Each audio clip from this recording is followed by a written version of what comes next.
It's that frustrating moment when you realize someone says they want you, but they pull away. You can feel their desire, but their distance is confusing, even painful. But what if I told you there's a deeper psychological truth behind their silence? One that could completely change the way you see relationships. Stay with me, because the answer might surprise you. Men and women are not the same, and we need to begin by understanding this. The way men process emotions, especially intense ones like desire, longing, or even love, is fundamentally different from how women do. You see, women are naturally more expressive, more inclined to talk through their emotions, share, and seek connection. That's not a weakness. It's a profound strength. But men, especially those who have been conditioned by society's demands for competence, success, and control, often struggle with emotional expression in ways women don't. Now, when a man craves a woman, when he truly desires her, not just in a fleeting, superficial sense, but in a deep, almost primal way, something unusual happens. He doesn't necessarily move toward her in a direct way. He doesn't always express what he feels. Instead, he might pull back or fall silent. And this is where so many women misinterpret what's really going on. The immediate assumption is that he must not care enough, that his silence is a form of neglect or disinterest. But that's not always the case. In many instances, what's actually happening is something much more complex. Men have been taught, whether directly or indirectly, that emotions are dangerous, that they get in the way of logic, control, and success. A man who becomes too emotionally involved too quickly may feel like he's losing control of himself and his stability. This is terrifying for him, because for a man, control isn't just about keeping his emotions in check. It's about maintaining his identity, his autonomy, and his sense of self. If he's spent years building his world, compartmentalizing his emotions so they don't interfere with his ambitions or responsibilities, then suddenly feeling overwhelming desire for a woman can feel destabilizing. This is where withdrawal comes in. His silence isn't necessarily a sign of disinterest. It can be a response to inner turmoil. It's his way of trying to regain balance and process what he's feeling without feeling weak or vulnerable. And here's something crucial to understand. Men, particularly strong, intelligent, and competent men, don't like feeling out of control. They don't like feeling exposed, emotionally raw. They don't like feeling like someone else has too much power over their inner world. So what does he do? He retreats. Not forever, but for a while. He goes quiet. He pulls away. He might even seem distant or indifferent. This is the moment when so many relationships fall apart, not because he doesn't care, but because his silence is misread as apathy. The woman, feeling neglected, starts chasing after him, demanding answers, reassurance, clarity. But the more she chases, the more he retreats, because now it's not just his emotions he's struggling with. It's the added pressure of needing to explain something he may not even understand himself. There's also another layer to this.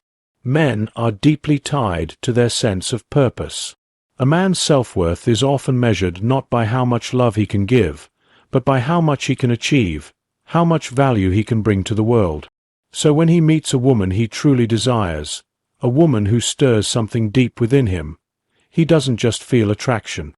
He feels the weight of responsibility. He starts to ask himself, can I provide for her? Can I be the man she needs? Am I strong enough for this? If he's uncertain or feels inadequate in any way, his instinct isn't to talk through those fears. It's to withdraw until he can figure things out. This is why it's so important for women to understand that a man's silence isn't always a verdict on his feelings. Sometimes, it's just his way of processing emotions that he hasn't yet found words for. It's his way of coming to terms with what he wants and whether he's ready for it. And here's the paradox. If a woman reacts to his silence with neediness, panic, or attempts to force a response, she might unintentionally push him further away.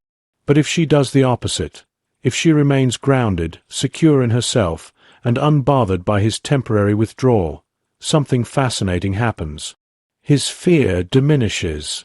His respect for her grows. And instead of pulling away, he finds himself drawn back to her, not out of obligation, but out of genuine admiration and desire. Men don't want to feel needed in a desperate way. They want to feel desired in a way that respects their autonomy. They want to feel like they can move toward you, not because you demand it, but because they choose to. The more a woman embodies that self-assurance, that quiet confidence, the less likely his silence will cause her to feel insecure. Instead, it will become a temporary pause, one that, if handled well, could lead to something even stronger. And that's the truth about why a man who craves you might go silent. It's not always about you. Sometimes it's about his own internal struggle. Men have a deep, almost primal fear of vulnerability, and this isn't something they consciously decide. It's something that's been ingrained in them for years, decades, even entire lifetimes. The world tells men to be strong, competent, and in control, and vulnerability threatens all of that. It's seen as a weakness, as something that can be exploited, something that could undo everything they've worked for. So when a man craves a woman, not just physically, but emotionally, intellectually, and spiritually, he finds himself standing at a precipice he hasn't fully prepared for. You see, a man's deepest instinct is to protect himself from pain, not just physical pain, but emotional devastation, psychological exposure, the kind of suffering that can shake the very core of his identity. Because when a man allows himself to feel deeply for a woman, he's no longer just an independent individual. He becomes tied to something bigger than himself. And that, for many men, is terrifying, because it means the potential for loss, rejection, inadequacy, or failure. This is why so many men struggle with expressing their emotions, even when they feel them intensely. They've been taught from childhood that emotional expression is dangerous, that it makes them weak, less masculine, less powerful, and less in control. So instead of embracing those emotions, they repress them, suppress them, bury them under layers of logic, distraction, and silence. Because to fully acknowledge their feelings means to risk something they don't know if they can handle. Now imagine what happens when a man meets a woman who completely shatters his emotional equilibrium. A woman who isn't just another fleeting attraction, but someone who ignites something real, something profound, something undeniable. He wants her. He craves her. But at the same time, he resists, not because he doesn't care, but because he cares too much. He knows that if he lets himself go fully into this, he's opening himself up to a level of vulnerability he may not be ready for. And so, he hesitates. He pulls back. He might even go silent, not because he wants to, but because he doesn't know what else to do. This is where the paradox of desire and fear comes into play. The more he craves a woman, the more he fears losing himself in that craving. The more he wants to be close, the more he fights against the part of himself that tells him closeness is dangerous. And this internal battle often leads to the exact behavior that confuses women the most. His hesitation, his withdrawal, his silence. She sees it as indifference. But in reality, it's self-preservation. It's a desperate attempt to reconcile his longing with his fear. And here's the thing. Most men won't even recognize this as fear. They won't say to themselves, "I'm afraid of vulnerability." No, they'll rationalize it. They'll tell themselves they're too busy, they need time to think, or that they're not ready for a relationship. They'll create logical excuses to avoid facing the emotional vulnerability they're terrified of. People often create excuses to avoid facing the real issue. Deep down, They struggle to be vulnerable without feeling like they're losing something important about who they are. What's even more fascinating is that this fear of vulnerability isn't just about exposing emotions, but also about taking on responsibility. When a man truly loves a woman, when he sees her as someone he wants to build a life with, he feels a huge weight on his shoulders. It's not just that he wants to be with her. He wants to be worthy of her. He wants to be strong enough, capable enough, successful enough. If he doubts himself, if he feels any insecurity about whether he can be the kind of man she deserves, that fear will manifest as distance, silence, and avoidance. A man would rather pull away than risk being seen as inadequate. He would rather retreat into himself than let a woman see his uncertainties. Deep down, he doesn't want to disappoint her. He doesn't want to be a burden. And if he's dealing with internal struggles, his career, his finances, his mental health, he may feel that getting too close to her would expose all the cracks he's trying so hard to conceal. This is why so many women feel frustrated when men seem emotionally unavailable. They think, if he likes me, why doesn't he just say it? If he wants me, why doesn't he act on it? But what they don't realize is that for many men, acknowledging those feelings isn't the hard part. The challenge is believing they're strong enough to handle them. They need to believe they're capable of carrying the weight of love without losing themselves in the process. And so, they hesitate. They stay silent, not because they don't care, but because caring means exposing themselves to the possibility of pain, rejection, and failure. And that's a risk many men have spent their whole lives trying to avoid. There is something truly interesting about human psychology, especially in relationships. People often assume that if someone wants something, if they truly desire it, they will move toward it. They'll chase it, claim it, and make it theirs. But that's not always how it works. In fact, sometimes the more someone wants something, the more they resist it. The more they crave closeness, the more they create distance. When a man is deeply attracted to a woman, when he feels a longing for her that unsettles him, he might instinctively pull back. He might go quiet. He might create space, not because he doesn't want her, but because he wants her so much it forces him into a state of uncertainty. This is what most people fail to grasp. The instinct to retreat is not always a rejection. Sometimes it's a test, a subconscious test, one that's not necessarily intentional but is deeply rooted in human behavior. When a man begins to feel something deep, something that challenges his usual sense of independence, his first response may not be to lean in. It may be to step back and see what happens when he does, to observe how she reacts. And this is where things become complicated. If he pulls away and she immediately panics, if she starts chasing, demands answers, or tries to close the gap, then in his mind something changes. Suddenly, he no longer feels the natural pull of desire that distance once created. Instead, he starts feeling pressure.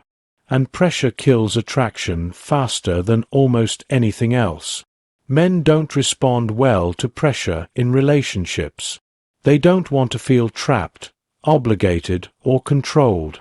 They want to feel like they are choosing to be there, that their presence is voluntary, driven by genuine desire, not expectation. So, when a man creates distance, even if subconsciously, and the woman reacts with desperation or fear, he perceives it as a loss of balance. The dynamic shifts. The attraction fades. But if the opposite happens, if he pulls away and she remains steady, if she continues living her life as though nothing has changed, if she holds on to her confidence and doesn't chase, then something different happens. He begins to feel the weight of the distance. He starts to wonder why she isn't reacting the way he expected. And that curiosity, that realization that she is not dependent on his presence, reignites the very attraction that made him desire her in the first place. This dynamic is deeply rooted in psychology. We naturally desire what feels slightly out of reach. The moment something becomes too available, too easy, we take it for granted. It's not a conscious decision. It's simply how the brain operates. We assign value to things that require effort. That's why people respect what they have to earn and dismiss what's freely given. In relationships, this dynamic plays out repeatedly. A man who is truly drawn to a woman doesn't want her to crumble when he steps back. He doesn't want her to fall apart, to beg for his attention, or to base her happiness on his every move. That's not attractive. That's not inspiring. That's not the kind of energy that draws someone in. What pulls him in, what makes him come back stronger, more certain, more committed, is realizing that she is whole with or without him. She wants him, but she doesn't need him. And this is where many people misunderstand love. They think it's about constant closeness, about never letting go, about making sure the other person is always there, always available, always reassuring. But that's not love. That's dependence. And dependence erodes respect. What truly builds a strong relationship is knowing when to allow space. Knowing that attraction thrives in the absence of pressure. That desire is fueled by mystery, by the ability to choose, by the realization that the other person is not an extension of you, but an individual with their own life, their own passions, their own sense of self. This applies to both men and women. If you want to keep someone's desire alive, you can't suffocate it. You can't demand it, chase it, or force it into existence. You have to let it breathe. You have to let the other person experience life without you, because only then can they truly appreciate what it means to have you. This is what a man is doing, even if he doesn't fully realize it, when he creates distance. He's feeling the weight of his emotions and trying to regain control. He's testing to see what happens when he steps back. He's seeing if the pull is still there, if the attraction is strong enough to bring him back naturally, without obligation. If a woman understands this, if she doesn't panic, if she doesn't chase, if she remains confident and steady, then she passes the test without even realizing it. And in doing so, she becomes even more desirable, not because she played a game, but because she demonstrated the one thing that truly makes someone irresistible: self-respect. People often make a fundamental mistake in relationships. They tie their sense of worth to how someone else treats them. They wait for validation, for reassurance, for someone else to confirm that they are lovable, valuable, and desirable. And by doing this, they give away the one thing they should protect the most: their self-worth. This is one of the most dangerous psychological traps a person can fall into. You can easily fall into this pattern because once your worth is based on someone else's approval, you lose control over your own life. You become reactive and desperate, chasing after people not because they're good for you, but because you believe their attention defines you. That is the quickest way to destroy not only attraction but also your sense of self. Both men and women can fall into this cycle, though it shows up in different ways. For instance, a woman might feel a strong connection with a man. She might see his potential and feel deeply drawn to him. But when he pulls away, goes quiet, or doesn't show up the way she expects, she begins to question herself. Did I do something wrong? Am I not enough? Why is he treating me this way? Instead of understanding that his behavior reflects his own issues, his fears, struggles, and inability to process emotions, she makes it about herself. She begins to think that if only she were better, if only she were more attractive, or if she could prove herself somehow, then he would return, then he would choose her, then he would recognize her worth. But that line of thinking is fundamentally flawed because your worth isn't something that another person can decide. It's not something that changes based on whether someone texts you back or places you high on their priority list. It's something intrinsic, something that exists independent of outside validation. The moment you begin to understand this, when you stop letting others dictate how you feel about yourself, everything changes. How you carry yourself changes. How people react to you changes. And more importantly, the way you allow yourself to be treated changes. This is why confidence is so magnetic. Confidence is the outward reflection of self-respect. It sends a message to the world that you don't need permission to feel valued, that you don't need to be chosen to feel complete. When someone lives with this mindset, they naturally attract others, not by forcing it, not by chasing, but simply by existing in a way that demands respect. People don't want to be with someone who needs them to feel whole. They want to be with someone who is already whole. That kind of person is strong. That kind of person is free. And freedom is magnetic. It's what makes someone irreplaceable, because if you don't need someone, they understand on a deep level that you're with them because you choose to be, not because you're afraid of being alone, not because you need their validation, but because you genuinely see value in them as a person. And that's what makes relationships work.